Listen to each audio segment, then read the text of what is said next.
Alright everybody, welcome back to the channel. So on today's Adventures of Kenny, we are going to continue where we last left off on putting the catch can on the C10. Alright, so back where we left off, just a quick recap. Catch cans installed, AC bulkhead fittings installed. I gotta cut these, run fittings over. The Amazon guy should be here today, so hopefully he don't get here too late, so that way I can finish knocking all this stuff out. So I'm pretty much just going to get to it. I'm not going to do too much talking. I'm just going to cut these lines up. You can kind of see how I run it, and we'll go from there. Alright, let's go!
Okay, once again, here's the fitting. Let's see if she wants to go on with ease.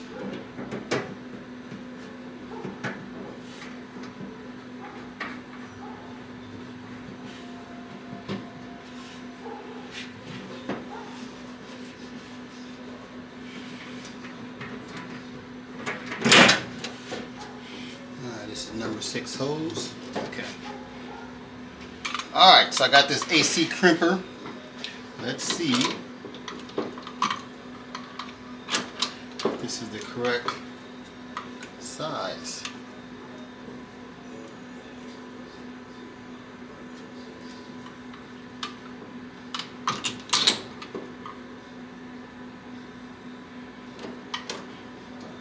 Now it doesn't look to be, so we're about to see what's up there.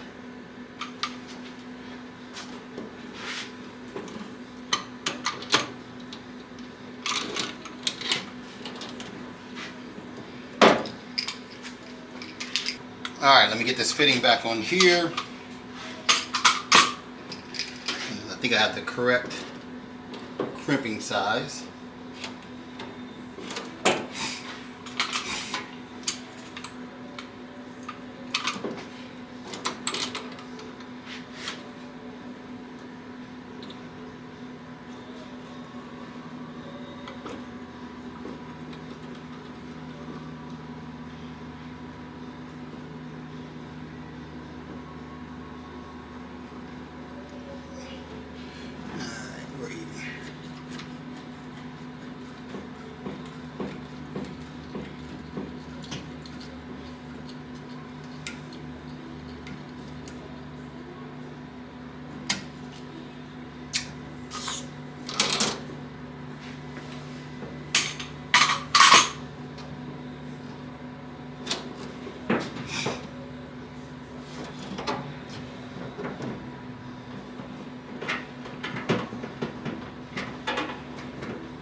Okay, so hopefully you guys can see that, but that is where my, I guess you call it a dryer, where it sits. So I crimped the line, set everything there. Now, since I have the intercooler in the front with the vintage air kit, I had to relocate a few things and make some lines.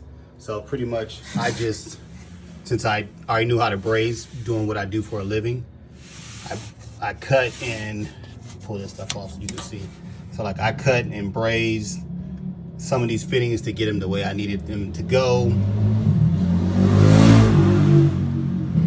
Sorry about that, it's riding season, so you're gonna hear that a lot on my videos. All right, but so hopefully that comes up on camera. But that is one line down, 3 to go.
Alright, so I hope you guys can see this. So basically that's the AC crimping tool. I got it off of Amazon. And I mean, seems to do a good job crimping. We'll find out once I pressurize it and see if we have any leaks.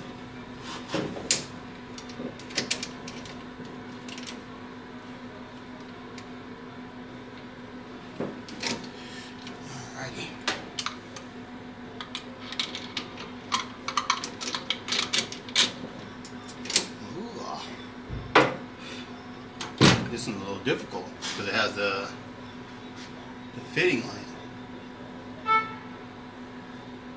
So I'm gonna have to put that on first. Now it does have this release, so that way you can release if you need to. But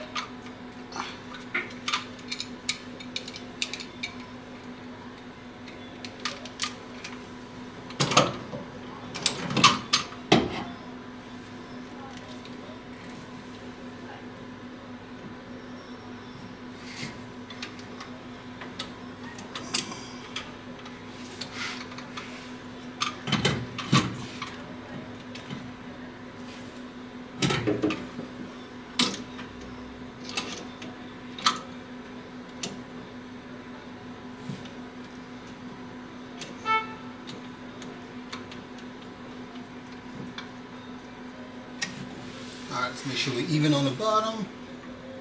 Yep. Not that comes up, but let's see.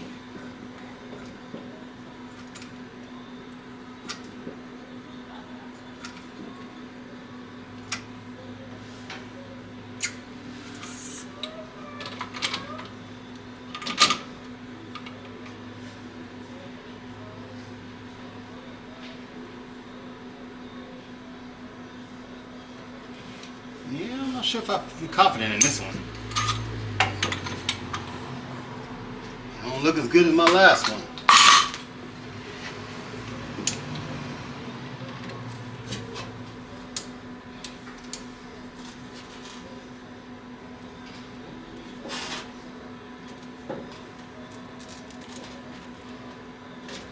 So we're gonna find out.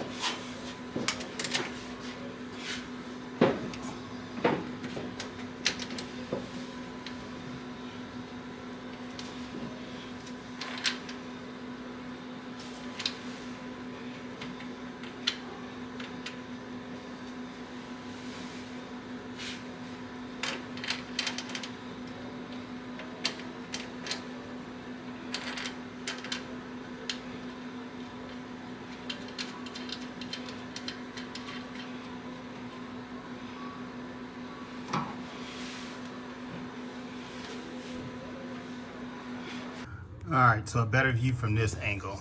That way y'all can see it. All right, so I got the line hooked up. It runs down, underneath. Those ain't the best angles. And then I bring it back up and over. So it's right there. Alrighty, look what showed up. Amazon just pulled up and it had the fitting. So I'm gonna make this line and we should be good to go. Okay, catch can is now hooked up. Got it hooked to that valve cover. Got the hose separator in there too. Boom. Then it goes to right there with a 180 fitting. Zoom back. Yeah, it's starting to come together. All right, what's up everybody? So we are on day 2. I had to wait for a few fittings to come in before I could continue making these lines. So I'm gonna flip the camera back around and then kind of show you where we're working with now. Okay, so this is kind of where we're at right now. I gotta make the heater core lines. Got 1 and 2. What you see there is just kind of a mock-up of me seeing how I'm gonna do it. The heater core with the vented air kit comes with this water valve. So what I'm gonna do is I'm going to mount this inside the fender. So I'm gonna make a little bracket to mount to these little holes that they have on it there. And then I'm gonna drill a couple holes here to put it on the inside. I think I'm gonna use a couple of rib nuts. That way you don't see it on here. So let me get to making that bracket. Okay, so I got the little bracket made. Got it mounted on there. So it is going to go, like I said, inside the fender. So it should stick about that far up. Got the 2 little holes. I've already tested it. I'm gonna go ahead and put the heater hoses on right now, so that way, because there's not gonna be any access for me to get to it. Okay, so I got the hoses hooked up. I'm about to run them down in the fender. That way I can put them to the block and we will go from there.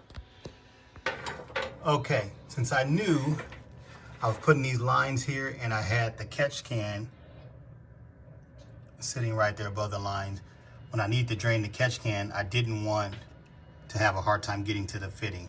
And I saw that Motion Raceworks sells a remote drain, and it was pretty much just airline and a couple fittings.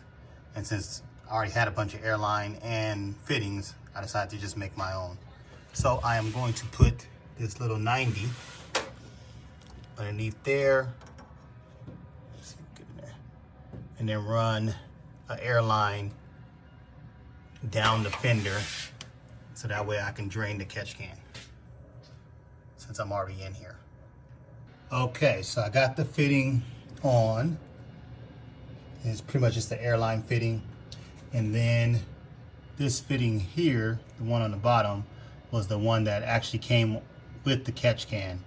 So basically it was a 3/8 thread, a 1/4 thread MPT. So I just used this little union and another airline fitting. And then I'm gonna put this down probably on the body somewhere. Well, I should say on the body, probably down by the frame. That way I can just open it when I need to drain, close it when it's not draining, and it just makes it easy access. Okay, since I'm on this side, finishing up on this side, it is time to make me a dump tube for the wastegate. So I got the fitting. I'm about to cut some stuff up, tack some stuff together, and we'll see how it comes out. So I got the drain line for the catch can hooked up. These wires go to the water valve. All right, and then from here I have dump tube made and wrapped. Go around to this side. Same thing. Got down pipe and dump tube wrapped and dump tube made. Okay, this might be hard to see, but this is underneath, and that's where the drain goes for the catch can. So pretty much, you can just screw it open, close it, makes it easy to drain right on out. Okay, so I got heater core lines mocked up, got AC lines down there. So what I need to do is, let me grab this part that I just knocked over. So on this swap, this is basically an LS engine. And as far as I know, in any LS engine I've ever seen, Chevy always has water always constantly running through the heater core. So, and they basically use like a blender to regulate your heat and AC. With the Vintage Air kit, they have it set up to where it's just a valve, and that valve opens and closes the line, and it blocks off any water running through the heater core. So I saw this valve online. It's about 20 bucks. It's designed to where, let me put it down here so I can get a better view of it. So it's designed so water can come in, and if you block, let me see which way it is, if you can see on the inside of that. So technically it'd be like this. So it'd be like this. Okay. So it's designed where if water comes in and this gets blocked off, it's going to push water this way. So it has like a little spring mechanism that goes this way. So once it blocks here, it pushes the spring over to make water come back this way. I'm gonna see if I can show you guys on the inside. So hold on one second.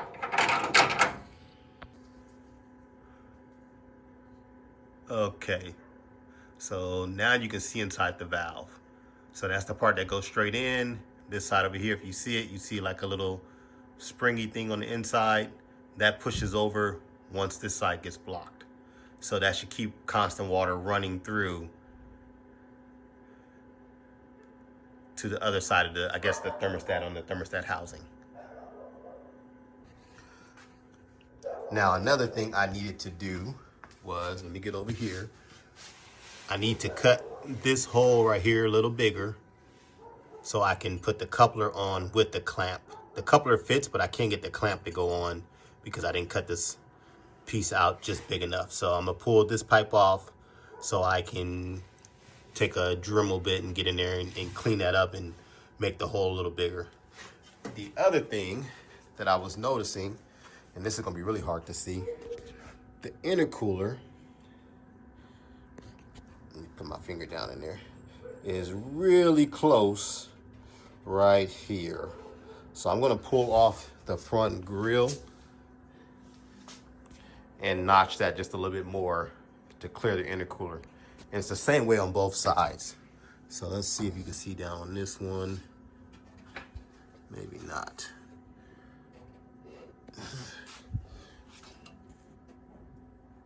Yeah, you can't see down in there.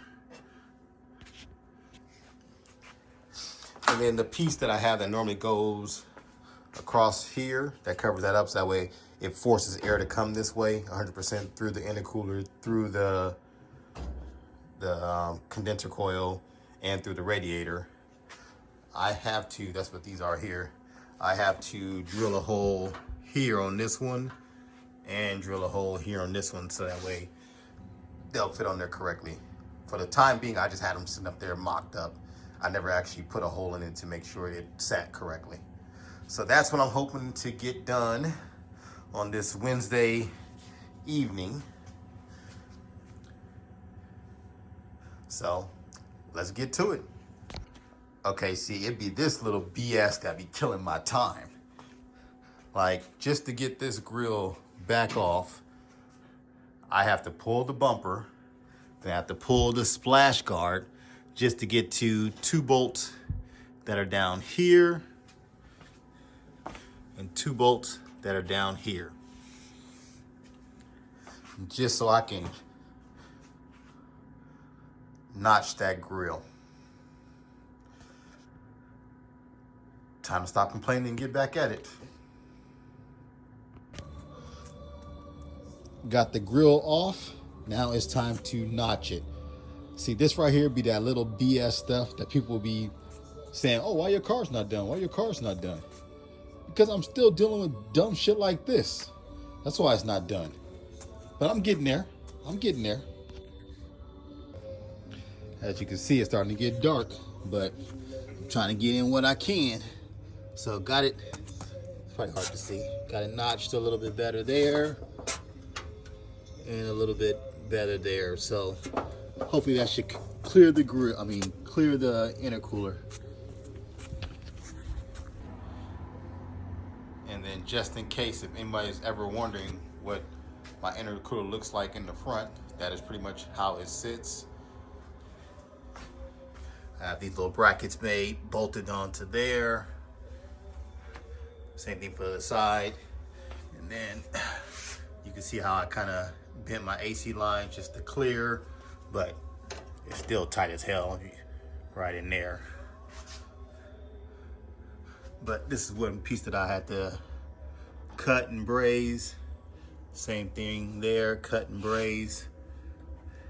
Then it runs right through there. And then I even cut, oops, sorry about that angle. Cut and braze there to get it to go to right there. All right, so let me finish trying to hollow out this hole just a little bit more so I can get a clamp on there. Got the piece back on. Got the hose clamp. I don't know why I say hose clamp. Got the coupler clamp back in right there. Was able to get that to fit. If anybody's wondering what this is, this right here is the regulator for my air to go for my boost controller. Since this thing is on bags, I figured I might as well use that air instead of putting a CO2 tank in here. Okay, so I got the lines ran to the water H pipe, I'm just gonna call it that. So that's all done. Got the couplers on, they're tightened down. So that's good. I don't know if I came up on camera or not, but so we're good there. Got the coupler on this side, it's tightened down. Couplers are down on that turbo. Couplers on that turbo. Couplers are here. I don't have these tight yet because I gotta put the grill back on and I can see where I have to angle these to make it where I can still get access to them.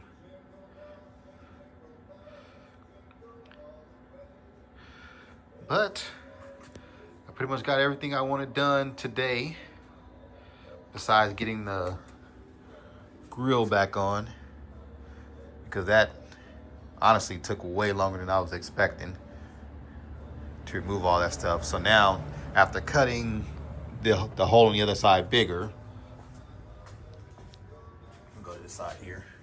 So after cutting this bigger, I got metal shavings everywhere, all over the floor and everything like that. So I gotta sweep all that up before I can even attempt to try to get the grill back on. And then this splash shield thing here that goes underneath, which helps force more air through the intercooler radiator and the condenser coil. And then I can put the bumper back on, which is right there. And to be honest, to do all that, that probably took about an hour just to get that off. It's already about 8:30 and I have to work tomorrow. So I think I'm gonna call it a night and continue this tomorrow.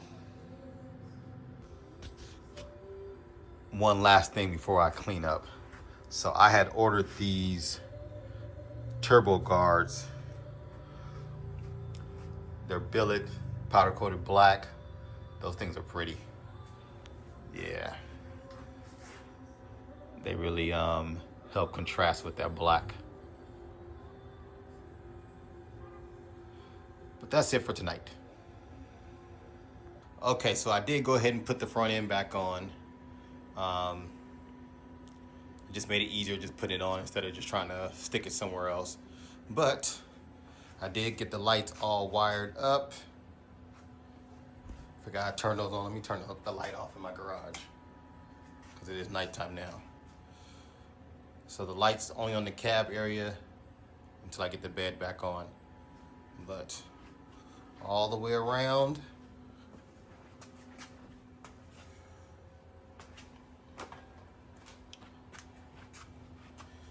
yeah, real happy on how that came out.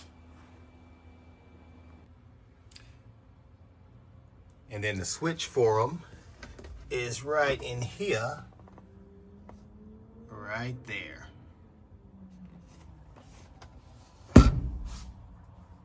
All right, everybody, that is it for tonight. Really, this time, that is it. Once again, thanks for watching. Please like and subscribe, and I will catch you guys on the next adventures of Kenny. Peace.